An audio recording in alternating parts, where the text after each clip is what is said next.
Hello बच्चों, बहुत बहुत स्वागत है आपका अपने चैनल कक्षा गणित में। बच्चों आज आप लोग पढ़ेंगे द्वैघात समीकरण और ये चैप्टर नंबर है 4, चौथा चैप्टर है। एक दूसरा चैप्टर, तीसरा, चौथा, देखो ध्यान दें। पहला चैप्टर आपका हो गया जिसमें आपने पढ़ा है वास्तविक संख्याएं, वास्तविक संख्याएं, वास्तविक संख्याएं। और इसके बाद एक जो दूसरा चैप्टर है ये चैप्टर नंबर 1 है, और जो आपने दूसरा चैप्टर स्टार्ट किया है वो आपका है बहुपद। बहुपद और कोविड-19 के कारण बहुपद इस वर्ष पाठ्यक्रम से निकाल दिया गया। इसके बाद तीसरा चैप्टर है दो चर वाले रैखिक समीकरण, दो चर वाले रैखिक समीकरण, दो चर वाले रैखिक समीकरण। तो इससे पहले वाले वीडियो में दो चर वाले रैखिक समीकरण हमने समाप्त कर दिए हैं। आपने 3-4 वीडियो हमने बनाए हैं, और यदि वो अब तक आपने नहीं पढ़े हैं तो एक बार आई बटन दबा के उसको आप जरूर कंप्लीट कर लें। ये आपका बहुत महत्वपूर्ण चैप्टर है, दो चर वाले रैखिक समीकरण, ठीक है। और इसके बाद ये आपके पास एक चौथा चैप्टर है जो आज हम पढ़ाने जा रहे हैं, द्वैघात समीकरण, द्वैघात समीकरण, द्वैघात समीकरण, ठीक है। और इसके बाद यहां पांचवा चैप्टर, आपके बुक का जो पांचवा चैप्टर है वो आपका चैप्टर है समांतर श्रेणी, समांतर श्रेणी, ठीक है।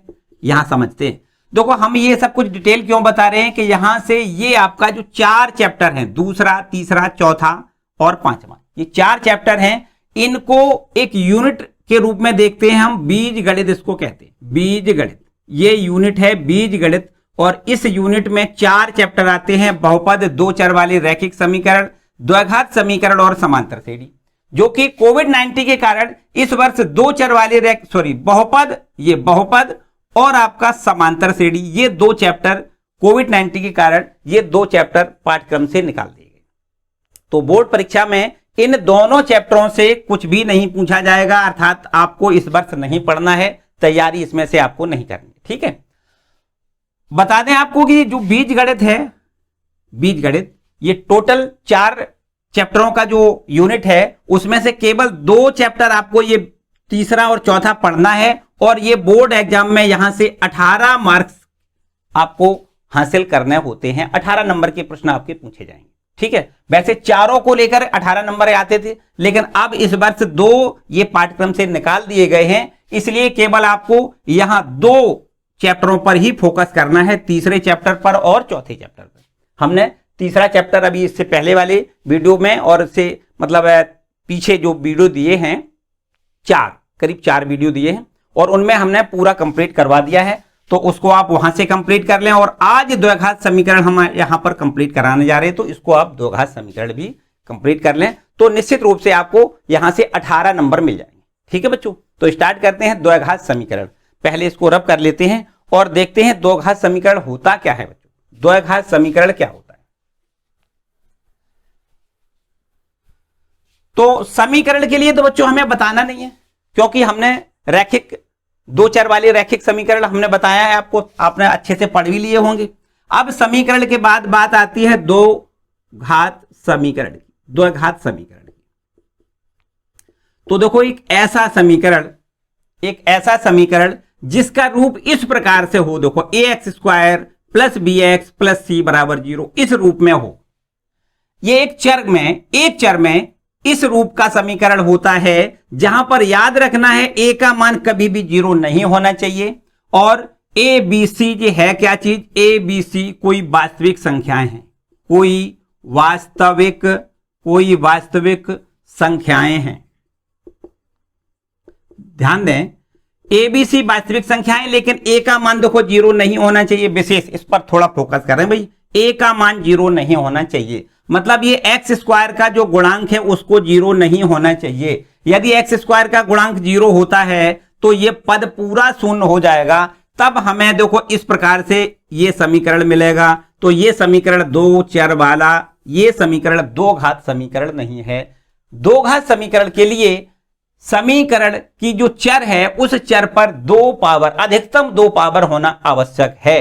2 अगर नहीं है तो इसका मतलब वो 2 चर का रैखिक समीकरण नहीं है।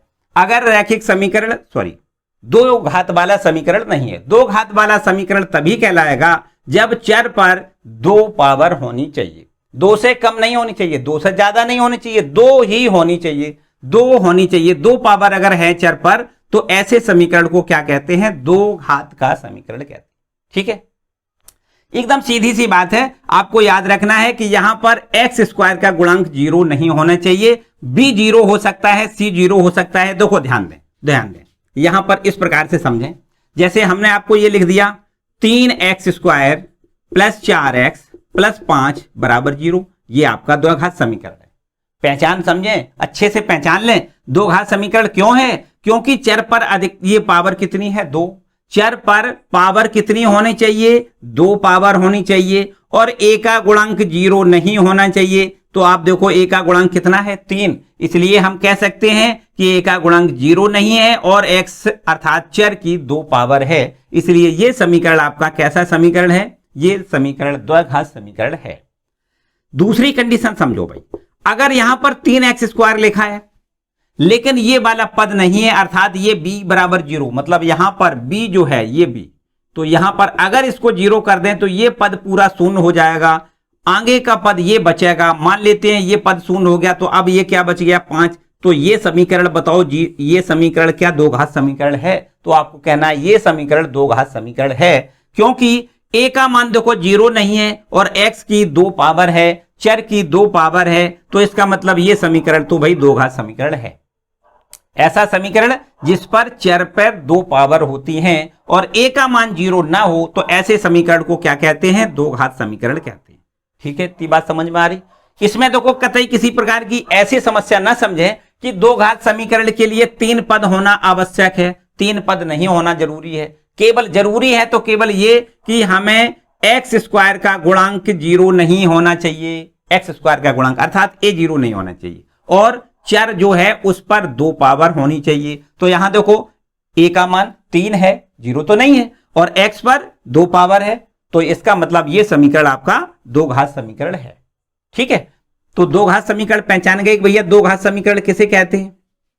ठीक है, कोई डाउट नहीं। चलिए आगे बढ़ते हैं। इसके बाद देखो समझो, अगर दो घात समीकरण आप पहचान गए कि दो घात समीकरण क्या है, तो दो घात समीकरणों का फिर इसके आगे हल कैसे करते हैं।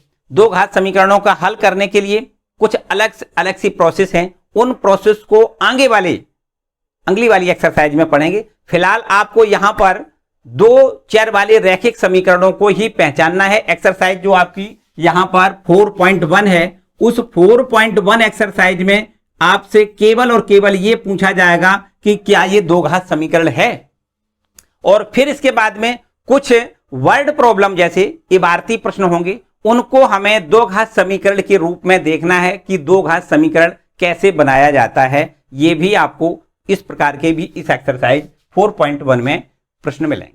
ठीक है, तो यहां पर स्टार्ट करें। बाकी आगे की बातें आगे वाली वीडियो में, केवल और केवल यहां पर छोटी छोटी सी बातें हैं, उनको आप यहां पर समझ लें, अच्छे से कंप्लीट कर लें, और जब अच्छे से यहां से ये इतनी बातें कंप्लीट हो जाएंगी तो आगे की सारी बातें बहुत अच्छे से अपने आप कंप्लीट होंगी। चलिए एक्सरसाइज 4.1 का पहला प्रश्न क्या है, देखो एक्सरसाइज है 4.1 और इसका पहला प्रश्न आपसे कहता है कि जांच करिए कि क्या निम्नलिखित द्विघात समीकरण है। जांच करके बताइए क्या निम्नलिखित द्विघात समीकरण है, ऐसा आपसे प्रश्न में पूछा गया है।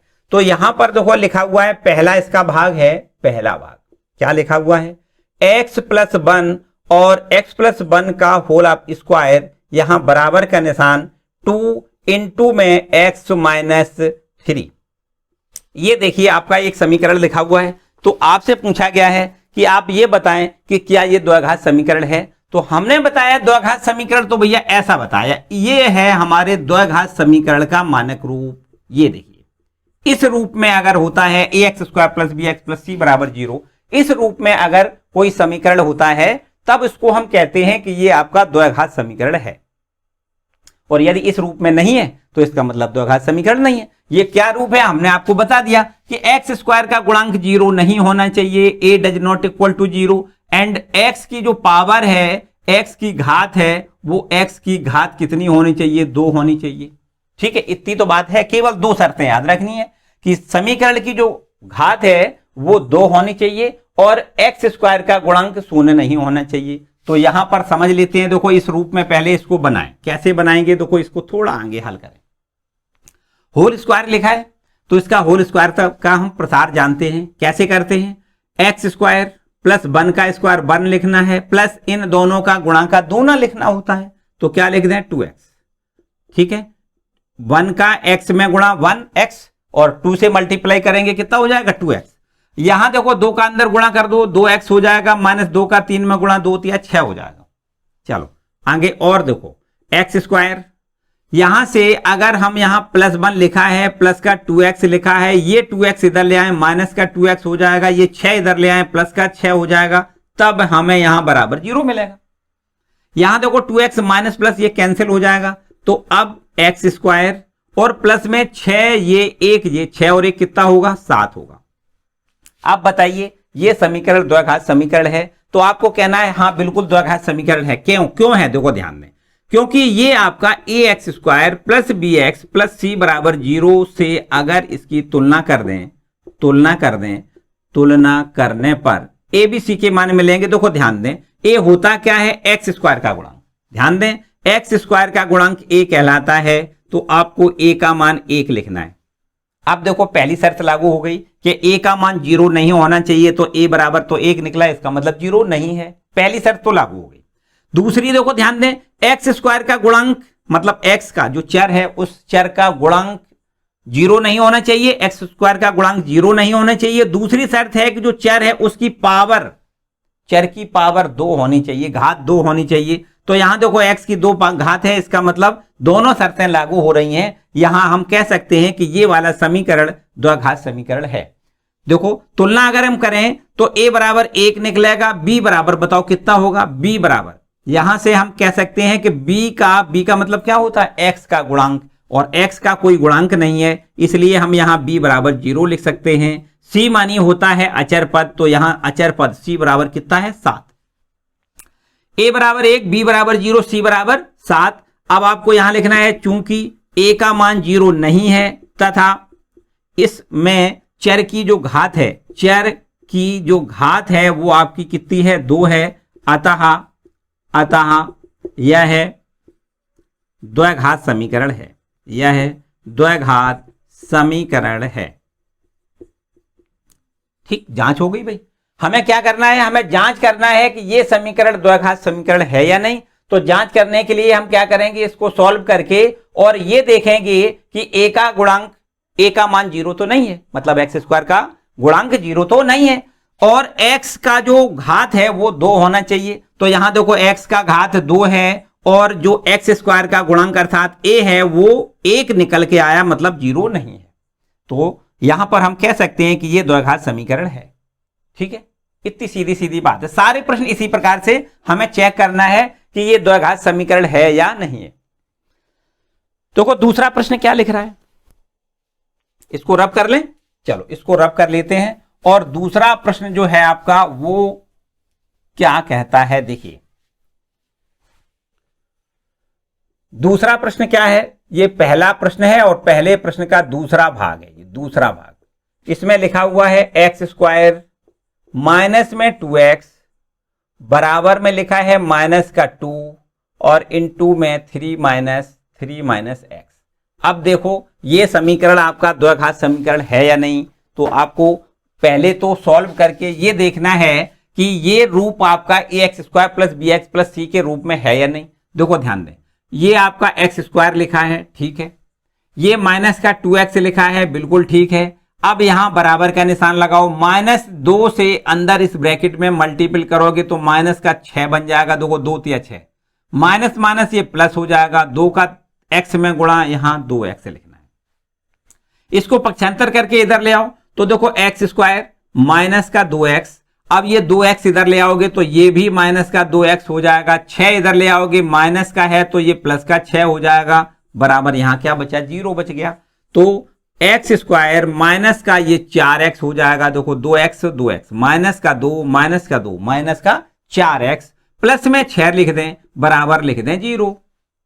अब बताओ ये समीकरण क्या ax square plus bx plus c से अगर इसकी तुलना कर दें, इसकी अगर तुलना कर दें तो हमें a b c के मान यहां मिल जाएंगे। देखो कितने, a बराबर तो 1 हो जाएगा, b बराबर -4 हो जाएगा और c बराबर 6 हो जाएगा। मतलब x स्क्वायर का गुणांक a होता है तो देखो a बराबर कितना है 1, x का गुणांक b होता है, b बराबर कितना है -4 और c बराबर अचर पद होता है तो c बराबर कितना है 6। तो यहां से देखो आपने देखा कि a का मान 0 नहीं है तथा चर x की घात जो है वो कितनी है, घात है 2। देखो x स्क्वायर है ना तो x की घात कितनी है 2 है। तो यहां पर a का मान 0 नहीं है और चर की घात 2 है। इसका मतलब अब पक्की बात हो गई कि यह समीकरण आपका द्विघात समीकरण है। अतः दिया गया समीकरण, अतः दिया गया समीकरण द्विघात समीकरण है। ठीक है भाई, a का मान 0 नहीं है और चर x की कितनी घात है, 2 घात है, इसलिए यह समीकरण आपका क्या है, द्विघात समीकरण है। बस इतना ही सब में चेक करना है, बिल्कुल आसान से सारे प्रश्न हैं। अगर चर की 2 घात ना हो तो आपको लिखना है ये 2 घात समीकरण नहीं है, यदि चर की 2 घात है तब आपको लिखना है ये 2 घात समीकरण है। ठीक है, और साथ साथ एक बात और है, क्या कि एक्स स्क्वायर का जो गुणांक है वो 0 नहीं होना चाहिए, सीधी बात है। जब एक्स स्क्वायर का गुणांक 0 हो जाएगा तो फिर एक्स स्क्वायर का पद नहीं रहेगा, सीधी बात भाई। वो तो एक ही बातें हैं, 2 बातें लिखी हैं लेकिन है तो एक ही बात। देखिए तीसरा पार्ट क्या है, तीसरे पार्ट में भी यही कुछ कहा गया है। देखो x माइनस का 2 और इनटू में x प्लस में 1 और यहां बराबर का निशान लगाते हैं, यहां लिखा है x माइनस 1 और इनटू में x प्लस का 3। तो यहां इसको हल करो और हल करके देखो भाई एक्स स्क्वायर का गुणांक क्या है। देखो ध्यान दें, इनका दोनों का पहले मल्टीपल कर दें, x का x में गुणा करोगे x स्क्वायर हो जाएगा, x का 1 में गुणा प्लस x हो जाएगा, माइनस का 2x लिख दें, माइनस का 2 लिख दें, सीधी सिंपल सी बात है। चलो बराबर का निशान लगाओ, इधर भी आपस में गुणा करो तो x का गुणा x square plus 3x minus 1x और माइनस का 3 एकम 3। यहां इनको सब इधर ले आओ, बराबर 0 लिखो। तो देखो x स्क्वायर, यहां देखिए ये x है, माइनस का 2x है तो माइनस का 1x बचेगा, माइनस का 2 अपना ज्यों का त्यों, इधर ले आओ तो माइनस का x स्क्वायर हो जाएगा। देखो ये देखो 3x में से 1x घट जाएगा, कितना बचेगा, 2x बचेगा, और उन 2x को इधर ले आओगे तो माइनस का 2x हो जाएगा और प्लस का इधर आएगा, देखो 3 हो जाएगा, बराबर 0। माइनस का 3 है, इधर आएगा प्लस का 3 और बराबर 0। इसको देखो ध्यान दें, एक्स स्क्वायर का गुणांक ये कैंसिल हो जाएगा, एक्स स्क्वायर वाला पद कैंसिल हो जाएगा, माइनस का है ये प्लस का है, यहां माइनस का 2 माइनस का 1 माइनस का 3x हो जाएगा, 3 में से ये 2 घट जाएगा, प्लस का 1 हो जाएगा, बराबर 0। अब बताओ यहां क्या एक्स स्क्वायर का गुणांक है, मतलब एक्स स्क्वायर का पद नहीं है। अगर चाहो तो ऐसे भले ही लिख लें 0x स्क्वायर, क्योंकि 0 का गुणा करोगे 0 हो जाएगा। हम यहां कह सकते हैं कि अगर हम x square plus bx plus c बराबर 0 से इसकी तुलना कर दें, से तुलना करने पर अगर इसकी तुलना कर दें तो यहां देखो a बराबर तो 0 हो जाएगा, a बराबर 0, क्योंकि एक्स स्क्वायर का यहां पद ही नहीं है, सीधी बात है। ये तो हमने अपना रूप बनाने के लिए, इसका मानक रूप बनाने के लिए ऐसा लिख दिया है। एक्स स्क्वायर का गुणांक क्या है, 0 है, तो यहां a बराबर 0 मिल रहा है और b बराबर -3 मिल रहा है, c बराबर हमें 1 मिल रहा है। तो यहां पर देखो a, चूंकि यहां ऐसा लिखना है, चूंकि a बराबर 0 तथा एक्स स्क्वायर का गुणांक, चूंकि एक्स स्क्वायर है ही नहीं तो एक्स स्क्वायर का मतलब एक्स चर की घात क्या लिखोगी, चर की कोई घात नहीं है, मतलब वहां पर लिखना ही नहीं है, इतना लिखना है। चूंकि a बराबर 0 अतः यह है द्विघात समीकरण, यह द्विघात समीकरण नहीं है, इतना लिखना है। ठीक, क्योंकि एक्स स्क्वायर का पद नहीं है इसमें, इसलिए यह है आपका द्विघात समीकरण नहीं है। ठीक है, चलिए नोट करें भाई, सारे प्रश्न इसी प्रकार के ही हैं, एकदम आसान प्रश्न है।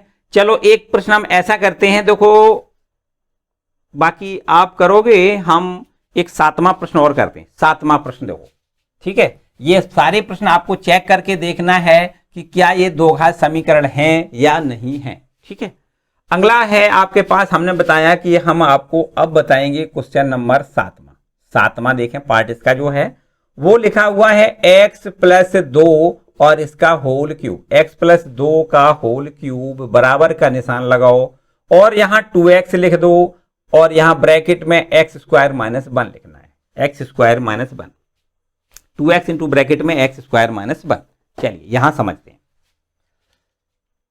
इसका पहले तो क्यूब तोड़ो, क्या करोगी, इसका देखो यहां फॉर्मूला आपको लिख के बता दें, रिकॉल करवा दें, a प्लस बी का होल क्यूब बराबर a प्लस बी का होल क्यूब बराबर क्या होता है, a का क्यूब प्लस b का क्यूब प्लस 3ab ब्रैकेट में a प्लस बी होता है। ठीक, यही तो होता है। चलो इसको देखो यहां प्रसार करके दिखाएं तो यहां हो जाएगा x का क्यूब प्लस यहां 2 का क्यूब कितना लिख दें, 2 का क्यूब 8, ठीक है, x का क्यूब प्लस 2 का क्यूब कितना 8 प्लस 3 इंटू ए बी मतलब x इंटू 2 ब्रैकेट में x प्लस 2, इस प्रकार। ठीक है, आगे बराबर का चिन्ह लगाओ, 2x का अंदर मल्टीपल 2x का क्यूब हो जाएगा माइनस 2x का 1 में गुणा 2x हो जाएगा। अब यहां पर समझते हैं, देखो x क्यूब तो ठीक है प्लस 8 भी ठीक है प्लस यहां देखिए 2 या 6x हो जाएगा, ये कितना हो जाएगा 6x, और इस 6x का x में गुणा करोगे तो 6x स्क्वायर हो जाएगा प्लस 6 दूनी 12x हो जाएगा। इधर ले आओ माइनस का 2x क्यूब लिखने प्लस में 2x लिखना है बराबर 0। अब यहां देखिए x क्यूब ये प्लस का है माइनस का 2x क्यूब है, हमें यहां पर 1x क्यूब माइनस का मिलेगा, 2x cube minus 1x cube plus तो माइनस का कितना मिलेगा x क्यूब। अब आइए x स्क्वायर वाला पद है आपका 6x स्क्वायर, देखो फिर इसके बाद x वाले पद को देखो तो ये 12 और 2 14 प्लस का है ना, तो जुड़ जाएगा 14x हो जाएगा, और इसके बाद फाइनल में ये अचर पद 8 लिखा है, इसको 8 लिख दें बराबर 0 लिख दें। तो अब देखो भैया ये समीकरण क्या दो घात समीकरण है, बिल्कुल नहीं है, क्योंकि इसकी शकल ax square plus bx plus c बराबर 0 से नहीं मिल रही है, क्योंकि यहां पर तो x की कितनी पावर है 3, हमें कितनी चाहिए 2 चाहिए, इसलिए यहां पर इसको हम क्या कह दें, चूंकि x स्क्वायर मतलब यहां ऐसे लिख दें, चूंकि चर x की घात कितना है, घात है 3 और हमें घात कितना चाहिए 2, इसलिए यहां हम कह सकते हैं कि यह समीकरण आपका त्रिघाती समीकरण है, दो घाती नहीं है। क्या लिखना है, चर x की घात 3 है, अतः यह समीकरण द्विघात समीकरण नहीं है, यह समीकरण द्विघात समीकरण नहीं है। ठीक है भाई, इस प्रकार से याद रखिए 2 से ज्यादा भी नहीं होनी चाहिए, 2 से कम भी नहीं होनी चाहिए, केवल 2 पावर होनी चाहिए चर पर, केवल अधिकतम नहीं, केवल 2 पावर है ना, अधिकतम न्यूनतम से भी मतलब नहीं, 2 केवल और केवल 2 पावर होने चाहिए। तो 2 से ज्यादा नहीं होने चाहिए, 2 से कम नहीं होने चाहिए। ठीक है, तो यह समीकरण आपका द्विघात समीकरण नहीं है, नोट करो भाई। चलो, तो मेरे ख्याल से अब तो ये सारे प्रश्न एकदम आपको बिल्कुल सिंपल से लगेंगे, अगर आपने दोनों तरीके से दोनों को हल करके और बराबर 0 लिख लो, दोनों पक्षों को हल करना है, और हल करने के बाद यहां बराबर करके 0 लिख दो, और फिर इसको देखो भैया कि ये x पर 2 पावर है या नहीं। यदि x पर 2 पावर है और x पर 2 पावर है और a का मतलब x स्क्वायर का गुणांक 0 नहीं होना चाहिए भाई, x पर 2 पावर है और x स्क्वायर का गुणांक तो कुछ ना कुछ लिखा ही होगा, 0 तो होगा ही नहीं, है ना। तो इस प्रकार से अगर कोई है तो उसको हम कहेंगे कि यह द्विघात समीकरण है। चलिए हम सीधा प्रश्न नंबर 2 पर आ जाते हैं। लिखा है निम्न स्थितियों को द्विघात समीकरणों के रूप में निरूपित करिए। इसको रब कर लें और सवाल अब इबारती लिखे हुए हैं, वर्ड प्रॉब्लम वाले सवाल हैं, इनको बड़ा ध्यान से समझें और हमें द्विघात समीकरण के रूप में हमें परिवर्तित करके यहां पर छोड़ देना है, हल नहीं करना है, केवल द्विघात समीकरण बना के हमें छोड़ देना है। यहां पर हमें प्रश्न पहला दिया गया है, दूसरा का पहला पार्ट आपका ये लिखा हुआ है, एक आयताकार भूखंड का क्षेत्रफल 528 वर्ग मीटर है। भूखंड आयताकार है और उसका क्षेत्रफल हमें 528 वर्ग मीटर दिया गया है। क्षेत्र की लंबाई मीटर में चौड़ाई के दोगुने से एक अधिक है।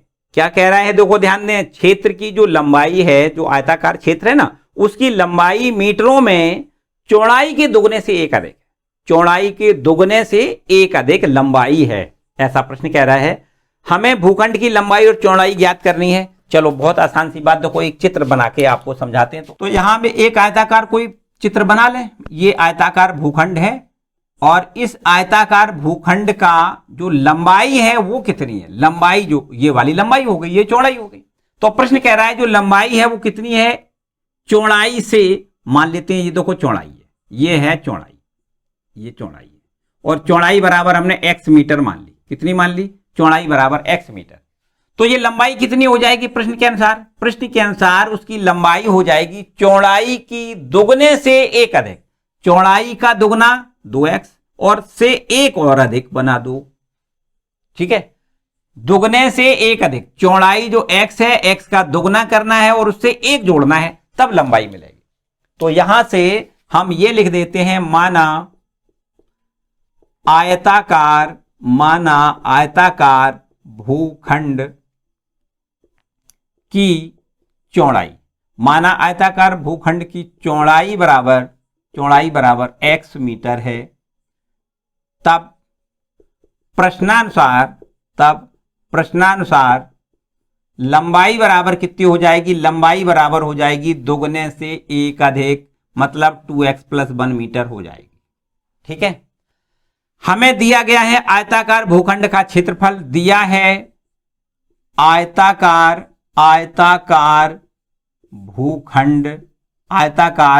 भूखंड का क्षेत्रफल बराबर कितना दिया गया, बताओ भाई। आयताकार भूखंड का क्षेत्रफल बराबर हमें दिया गया है, आयताकार भूखंड का क्षेत्रफल बराबर 528 वर्ग मीटर दिया गया। कितना दिया है, 528 वर्ग मीटर दिया गया है। अब आप बता सकते हो कि आयताकार भूखंड का क्षेत्रफल, किसी भी आयत का क्षेत्रफल क्या होता है, लंबाई गुणे चौड़ाई होता है। तो आपको लिखना है लंबाई गुणे चौड़ाई बराबर 528, ये दिया गया है। लंबाई देखो यहां पर कितनी है, लंबाई लिखना है 2x + 1 और इंटू चौड़ाई लिखना है x और बराबर में 528 लिख दें। अब इस x का अंदर मल्टीपल करोगे 2x² मिल जाएगा, प्लस में x का 1 में गुणा 1x मिल जाएगा, इधर ले आओ माइनस का 528 लिख दें बराबर 0। ये आपका समीकरण देखो एकदम बढ़िया द्विघात समीकरण लग रहा है। क्यों लग रहा है भैया, क्यों लग रहा है, क्योंकि ये ax² + bx + c बराबर 0 के शकल का है ना। इससे अगर तुलना करें तो a b c की वैल्यू हमें मिल जाएगी। तुलना करने पर हमें देखो मिल जाएगा कितना, a का मान 2। तो हमने बताया कि a का मान 0 नहीं होना चाहिए, a का मान कितना है 2। x² देखो ध्यान दें, चर की पावर कितनी, 2 होनी चाहिए, 2 है इस पे। इसका मतलब ये समीकरण आपका द्विघात समीकरण है। a बराबर 2, b बराबर देखो क्या होगा, x का गुणांक होता है, तो b बराबर यहां 1 लिखना है, c बराबर आपको माइनस का 528 लिखना है। ठीक है, ये समीकरण आपका क्या है, द्विघात समीकरण है, क्योंकि a का मान 0 नहीं है। क्या लिखना है, अतः समीकरण 2x² + x - 528 और बराबर में 0 द्विघात समीकरण है, द्विघात समीकरण है। यही आपसे पूछा गया है कि इसको द्विघात समीकरण के रूप में निरूपित कीजिए। जो हमारा कथन लिखा है उस कथन को द्विघात समीकरण के रूप में निरूपित करना है, बस आगे नहीं, उसको हल नहीं करना है। लंबाई चौड़ाई हमें ज्ञात नहीं करनी, ठीक है। लंबाई चौड़ाई अगर हमें ज्ञात करनी होगी तो इससे अगले वाले जब एक्सरसाइज में हम पहुंचेंगे तो वहां पर इसको हमें हल करना सीखना है। इसको हम हल करना सीखेंगे, तब हम आपको बताएंगे कि इसका हम हल करेंगे और फिर x की वैल्यू ज्ञात करेंगे। फिर x की वैल्यू जो होगी वो चौड़ाई हो जाएगी और उसमें 2 का मल्टीपल करके 1 जोड़ना है, तब उसकी लंबाई ज्ञात हो जाएगी। ठीक है, तो वो अगली वाली प्रोसेस है। आपको यहां पर फिलहाल द्विघात समीकरण बनाना है। ठीक है, सारी जो प्रॉब्लम है उनको हमें द्विघात समीकरण के रूप में बदल के लिखना है। ठीक है, तो ये आपका दूसरा प्रश्न का पहला पार्ट हो गया। ठीक है, नोट कर लो भाई, कर दे रब इसको। चलो इसके बाद देखो इसका दूसरा पार्ट क्या है। देखो प्रश्न को ध्यान से पहले आपको पढ़ना है, मन से पढ़ना है, और पढ़ने के बाद फिर आपको ढूंढना है कि इसकी क्या प्रॉब्लम है, हमें क्या दिया गया है, हमसे क्या पूछा गया है। पहले इसको मन से पढ़िए, आप बहुत अच्छे से पढ़िए। दूसरा प्रश्न है, लिखा है दो क्रमागत धनात्मक पूर्णांकों का गुणनफल 306। दो क्रमागत धनात्मक पूर्णांकों का गुणनफल 306 है, हमें पूर्णांकों को ज्ञात करना है। तो यहां बच्चों आपको बहुत अच्छे से पता है कि क्रमागत धनात्मक पूर्णांक क्या होते हैं। देखो जैसे हम आपसे कहें कि एक कोई पूर्णांक एक है, एक के आगे क्रम में आने वाला पूर्णांक 2 है, और 2 से आगे वाले क्रम है वो पूर्णांक कितना है 3, 3 के आगे 4 आएगा, 4 के आगे 5 आएगा। तो इससे नतीजा क्या निकल रहा है? नतीजा ये निकल रहा है कि क्रमागत पूर्णांक एक जोड़ने पर प्राप्त होता है। जैसे एक में एक जोड़ेंगे 2 मिल जाएगा, 2 में एक जोड़ेंगे तो 3 मिल जाएगा, 3 में एक जोड़ेंगे तो 4 मिल जाएगा। तो अगला क्रमागत पूर्णांक अगर हमें प्राप्त करना है तो पीछे वाले में एक जोड़ना है। हम आपसे ये कहें कि माना कोई पूर्णांक x है, तो आप बताओ क्रमागत पूर्णांक कितने हो जाएंगे? एक x हो जाएगा, एक x प्लस 1 हो जाएगा, एक जोड़ना है हम, है ना।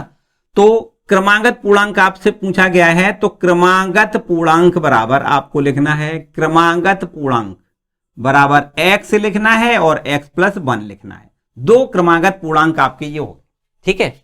आप प्रश्न कहता है कि इन दोनों क्रमागत पूर्णांकों का गुणनफल बराबर कितना, देखो दिया गया है, दो क्रमागत धनात्मक पूर्णांकों का गुणनफल बराबर 306 दिया गया है। कितना दिया गया है? 306। तो यहां पर हम इन दोनों का गुणा कर दें और बराबर में लिख दें 306। यहां लिख दें प्रश्नानुसार, प्रश्न के अनुसार इन दोनों क्रमागत धनात्मक पूर्णांकों का गुणनफल अर्थात x इंटू एक्स प्लस 1 दोनों का गुणनफल बराबर कितना है? 200 कितना है? यह है आपका 306। कितना है? 306 है, 306 लिखा हुआ है। तो यहां पर बताओ बच्चों ये आपका द्विघात समीकरण रूप है या नहीं? चलो इसको मानक रूप में बदलते हैं। पहले हम यहां x से x का गुणा x स्क्वायर लिखना है, x का 1 में गुणा 1x लिखना है, इधर ले आओ माइनस का 306 हो जाएगा बराबर 0। तो अब तो आपको बिल्कुल एकदम शुद्ध दिखने लग गया कि ये द्विघात समीकरण है, पक्का है, क्योंकि ax square plus bx plus c बराबर 0 से जब तुलना कर दें तो हमें देखो a बराबर 1 मिल जाएगा। देखो ध्यान दें, a बराबर 1, b बराबर, देखो b मतलब x का गुणांक, ये भी 1 है, c का मतलब माइनस का 306 है। यहां a का मान जो निकला है वो 0 नहीं है, a का मान 0 नहीं है, तो इसका मतलब पक्की बात हो गई। और x स्क्वायर का गुणांक देखो ध्यान दें, x स्क्वायर का गुणांक 0 नहीं है और जो चर है उस पर पावर 2 है, यही तो बात होती है। तो यहां पर आपको लिखना है अतः समीकरण x square plus x minus 306 बराबर 0 द्विघात समीकरण है, द्विघात समीकरण है। तो आपसे ये पूछा गया है कि इसको द्विघात समीकरण के रूप में बनाना है, तो ये समीकरण आपका द्विघात समीकरण के रूप में देखो बन गया। ठीक है, सारी प्रॉब्लम द्विघात समीकरण के रूप में बना के हमें दिखानी है, बाकी कुछ आगे नहीं बढ़ाना है, बस इतना ही करना है। नोट करो भाई, इसको आगे बढ़ाते हैं। क्वेश्चन नंबर 3 देखो क्या है। अब तीसरा प्रश्न की बारी आती है। तीसरा प्रश्न देखो क्या है, ये है आपके पास तीसरा पार्ट, दूसरे प्रश्न का तीसरा पार्ट है। क्या लिखा है? रोहन की मां उससे 26 वर्ष बड़ी है। रोहन कोई लड़का है और उसकी मां जो है वो 26 वर्ष बड़ी है। रोहन से 26 वर्ष उसकी मां बड़ी है।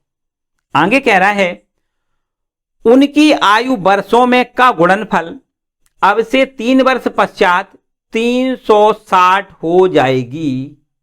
कितने वर्ष बाद की बात कही गई? उनकी आयु वर्षों में का गुणनफल अब से 3 वर्ष पश्चात, अब से 3 वर्ष पश्चात दोनों की उम्रें निकाल लें और दोनों का गुणनफल कर दें, तो गुणनफल बराबर प्रश्न के अनुसार दिया गया है कितना? 360 हो जाएगा। रोहन की वर्तमान आयु कितनी है ये हमें देखना है। देखो ध्यान दें, माना रोहन की आयु, माना रोहन की वर्तमान, वर्तमान का मतलब आज की आयु, वर्तमान आयु, वर्तमान आयु बराबर x वर्ष है। देखो ध्यान दें, रोहन की वर्तमान आयु x वर्ष है, उसकी मां उससे कितनी बड़ी है? देखो प्रश्न कहता है कि उसकी जो मां है वो 26 वर्ष बड़ी है। कितनी बड़ी है? 26 वर्ष बड़ी है। तो आप बड़े आराम से कह सकते हो कि रोहन की मां की वर्तमान आयु बराबर रोहन की मां की वर्तमान आयु, रोहन के मां की वर्तमान आयु 26 अधिक हो जाएगी, अर्थात x प्लस 26 हो जाएगी।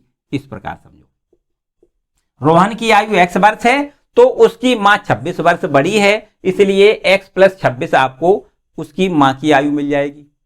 अब प्रश्न आपसे यह कहता है कि अब से 3 वर्ष पश्चात, देखिए ध्यान दें, प्रश्न जो कहता है हमें वही करना है। प्रश्न कहता है कि अब से 3 वर्ष पश्चात जो उम्रें होंगी उन उम्रों का गुणनफल 360 हो जाएगा। तो अब से 3 वर्ष पश्चात दोनों की उम्रें निकालें। क्या आप बता सकते हैं कि अभी आपकी जो उम्र है उससे 3 वर्ष बाद आपकी उम्र कितनी हो जाएगी?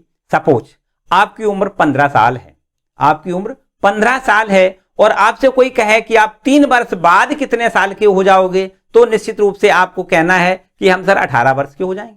अभी 15 वर्ष के हैं, 3 वर्ष बाद 18 वर्ष के हो जाएंगे। मतलब 3 वर्ष बाद कहे या पश्चात कहे तो आपको जोड़ देना है, ठीक। और यदि ये कहे कि पूर्व कितने, पूर्व का मतलब पहले हम 3 वर्ष पहले की कितने थे, तो 3 घटाना है।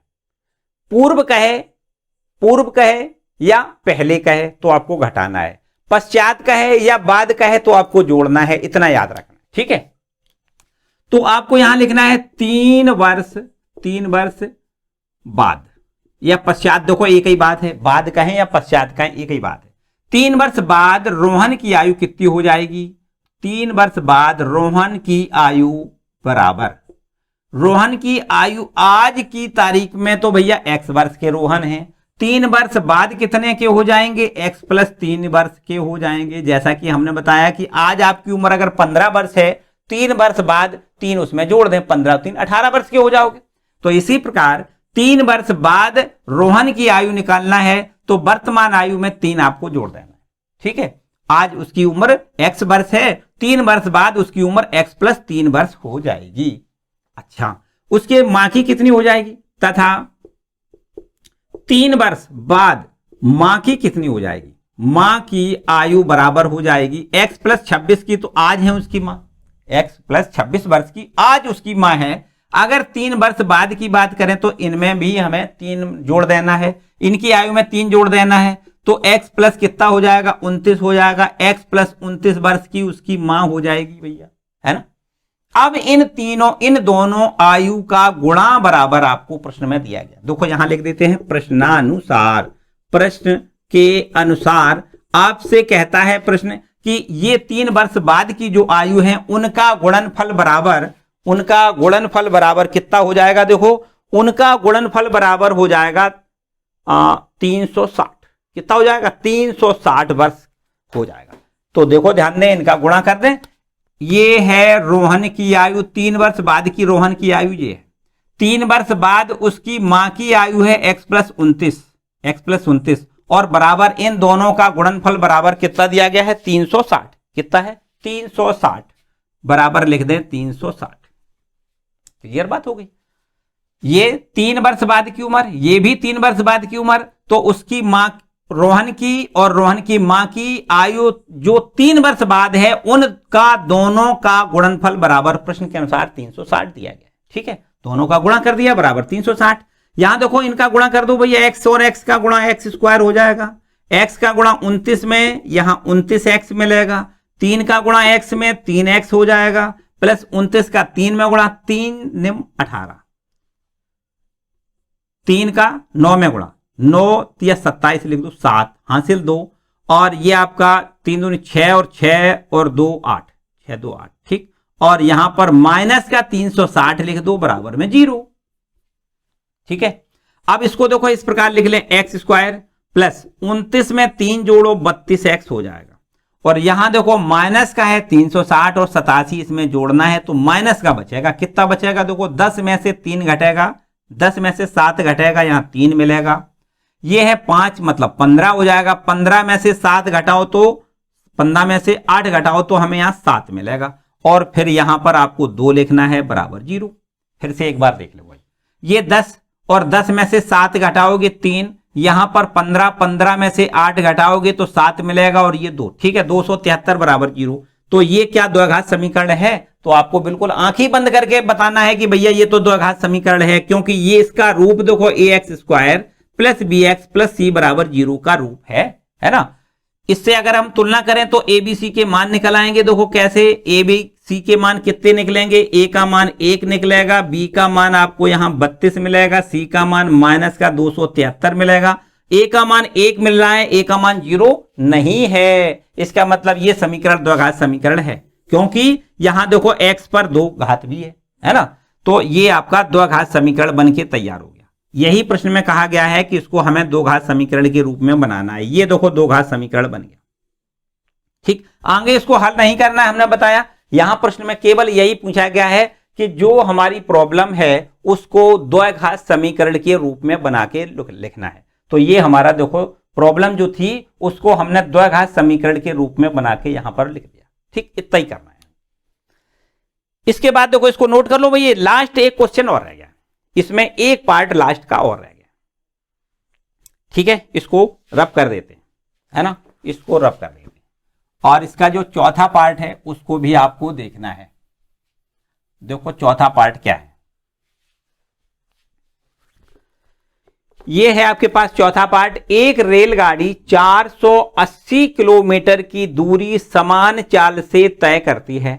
एक रेलगाड़ी 480 किलोमीटर की दूरी जानी है, उसको कितनी दूरी जानी है, 480 किलोमीटर की दूरी किसी रेलगाड़ी को जाना है। और यदि उसकी चाल 8 किलोमीटर प्रति घंटा कम कर दी जाए, स्लो कर दी जाए, है ना, तब वह उसी यात्रा को तय करने में 3 घंटा अधिक लेगी। बिल्कुल स्वाभाविक सी बात है। कोई अगर जैसे आप कभी कहीं जाते हो तो आप अगर साइकिल से या बाइक से अपनी बाइक को तेज कर दो तो आप जल्दी पहुंच जाओगे, मतलब स्पीड बढ़ा दो, चाल बढ़ा दो तो आप जल्दी पहुंच जाओगे। और अगर स्लो मतलब धीमी चाल से जाओगे तो निश्चित रूप से आपको समय ज्यादा लगेगा, स्वाभाविक सी बात है। तो यही प्रश्न आपका कहता है कि किसी रेलगाड़ी को यात्रा करना है 480 किलोमीटर की दूरी जानी है। देखो ध्यान दें, ये लिख लेते हैं, ये आपके पास है चौथा पार्ट, दूसरे प्रश्न का चौथा पार्ट, दूसरा प्रश्न और चौथा पार्ट, ठीक है। माना रेलगाड़ी की चाल, माना रेलगाड़ी की चाल बराबर x किलोमीटर प्रति घंटा है। मान लिया कि रेलगाड़ी की चाल कितनी है, x किलोमीटर प्रति घंटा है और उसको दूरी जाना है 400, कितना जाना है, 480 किलोमीटर की दूरी तय करनी। देखो ध्यान दें, इसको अगर इस चाल से 480 किलोमीटर की दूरी तय करनी है तो कितना समय लगेगा। देखो यहां निकालते हैं, 480 किलोमीटर दूरी तय करने में लगा समय। तो समय बराबर आपका क्या फॉर्मूला होता है, समय बराबर होता है दूरी बटे चाल। क्या होता है, दूरी बटे चाल। तो बताओ दूरी कितनी उसको तय करनी है, 480 किलोमीटर की दूरी तय करनी है। चाल कितनी है उसकी, चाल उसकी x है, तो उसको समय लगेगा 480 बटे x घंटे का समय लगेगा। यदि उसको 480 किलोमीटर की दूरी x किलोमीटर प्रति घंटा की चाल से तय करनी है तब उसको समय लगेगा 480 बटे x घंटे, ठीक है। अब यदि यही दूरी उसको चाल कम करके तय करनी हो, कितनी चाल कम कर दी जाए, 8 किलोमीटर प्रति घंटा की चाल उसकी कम कर दी जाए। देखो प्रश्न में लिखा है यदि चाल 8 किलोमीटर प्रति घंटा कम कर दी जाए, यदि उसकी चाल 8 किलोमीटर प्रति घंटा कम कर दी जाए तब चाल कितनी रह जाएगी, तब रेलगाड़ी की चाल कितनी रह जाएगी, बताओ तब रेलगाड़ी की चाल रह जाएगी आपकी, पहले उसकी चाल थी x और उसमें 8 उसने कम कर दी, तो x माइनस 8 किलोमीटर प्रति घंटा की चाल अब रह गई उसकी। अगर उसकी चाल में 8 किलोमीटर प्रति घंटा की कमी कर दी जाएगी तो उसकी चाल कितनी रह जाएगी, x माइनस 8 किलोमीटर प्रति घंटा रह जाएगी। अब इस चाल से उसको जाना है, तब समय उसको ज्यादा लगेगा क्योंकि उसकी चाल तो कम हो गई। तो यहां से देखो इस चाल से, यहां लिख दें इस चाल से 480 किलोमीटर दूरी तय करने में लगा समय, तो समय बराबर वही फॉर्मूला दूरी बटे चाल। दूरी तो वही है, देखो 480 किलोमीटर दूरी उसको तय करना है, लेकिन उसकी चाल बदल गई। किस चाल से उसको तय करनी है, x माइनस 8 किलोमीटर प्रति घंटा की चाल से उसको दूरी तय करनी है। तो लगा समय बराबर 480 बटे x माइनस 8 घंटा हो जाएगा। अब प्रश्न देखो ये कहता है कि ये समय ज्यादा लग रहा है क्योंकि उसने चाल कम कर दी, ये समय ज्यादा लग रहा है, ये समय कम है। जैसे अगर कभी कोई व्यक्ति 10 घंटा में कोई यात्रा तय करता है और यदि उसकी चाल कम कर दी जाए तो अब वो 12 घंटा समय लगाएगा, यही तो है ना, उसमें समय ज्यादा लग जाएगा, यही तो कह रहा है प्रश्न। तो ये समय आपका ज्यादा है, कितना ज्यादा है देखो ध्यान दें, प्रश्न कहता है आपका कितना अधिक समय लग रहा है, देखो तो उसी दूरी को तय करने में 3 घंटे अधिक लेती है, 3 घंटे अधिक। तो यहां पर उसने उसी रेलगाड़ी ने कितना समय अधिक ले लिया, 3 घंटे का समय उसने अधिक ले लिया। अगर ये प्रश्न ये 3 घंटे का समय ज्यादा है, इस वाले समय से ये 3 घंटा ज्यादा समय है, ठीक है। और अगर इसमें से 3 घंटा कम कर दें तो इसके बराबर हो जाएगा, या फिर ऐसे कर दें कि इसमें 3 जोड़ दें तो इसके बराबर हो जाएगा, क्योंकि इसमें तो 3, ये तो 3 ज्यादा है ना, 3 घंटा ये समय ज्यादा है, तो इसमें 3 घंटा ज्यादा कर दें, दोनों के समय बराबर हो जाएंगे। यहां लिख दें प्रश्नानुसार, ध्यान से समझें। तो देखो 480 बटे में x माइनस 8, और यहां लिख दें 480 बटे में x। ध्यान दें ये समय आपका 3 घंटा ज्यादा है, मतलब ये वाला 3 घंटा ज्यादा है, तो अगर इसको 3 घंटा ज्यादा कर दें तो ये निश्चित रूप से अब दोनों बराबर हो गए, ठीक है, बात समझ में आ रही। अब यहां से देखिए अगर इसको इधर ले आओ, मतलब इसको सॉल्व करके हमें द्विघात समीकरण तक ले जाना है। प्रश्न यही तो कह रहा है कि जो हमारी समस्या के संबंधी जो प्रश्न है उस समस्या को हमें द्विघात समीकरण के रूप में बदल के लिखना है ना। तो इसको हल कर देते हैं और द्विघात समीकरण बना देते हैं। देखो ध्यान दें क्या करेंगे, 480 इसको हम इधर पहले ले आए तो माइनस का हो जाएगा, और 480 यहां से हमें कॉमन मिल जाएगा, तो यहां 1 बटे x माइनस 8 यहां बचेगा। फिर यहां अगर इधर ले आओगे तो ये माइनस हो जाएगा, ये 480 कॉमन चला जाएगा, 1 और बटे में x मिलेगा यहां पर, और इधर बराबर में 3, देखो ये वाला 3, ठीक है। इसको हल कर लें, यहां पर हल कर देते हैं, देखो यहां हल कर देते हैं। ये 480 आपका ज्यों का त्यों, 480 ज्यों का त्यों, और यहां पर एलसीएम मिलेगा कितना, x into x minus 8, x into x minus 8। यहां से देखिए x लिख दें और फिर माइनस का निशान लगाओ ये वाला, और इसका इसमें मल्टीपल करोगे तो ये माइनस है तो ये प्लस बन जाएगा, x प्लस 8 हो जाएगा, x प्लस 8, और बराबर में इधर देखो 3 लिखा है, वैसे ही ज्यों का त्यों लिखा रहने।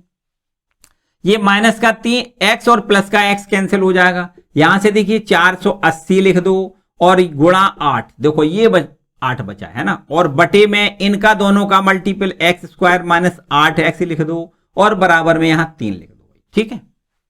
एक काम और कर दो, यहां से 3 से इसको कैंसिल करो, तो 3 एकम 3, 3 छंग 18, 1 0, ठीक है। आप क्रॉस मल्टीपल कर दो, इसका इसमें और इसका इसमें, देखो 1 का गुणा x स्क्वायर माइनस 8x बराबर 1 का गुणा करोगे इतना ही रहेगा, है ना।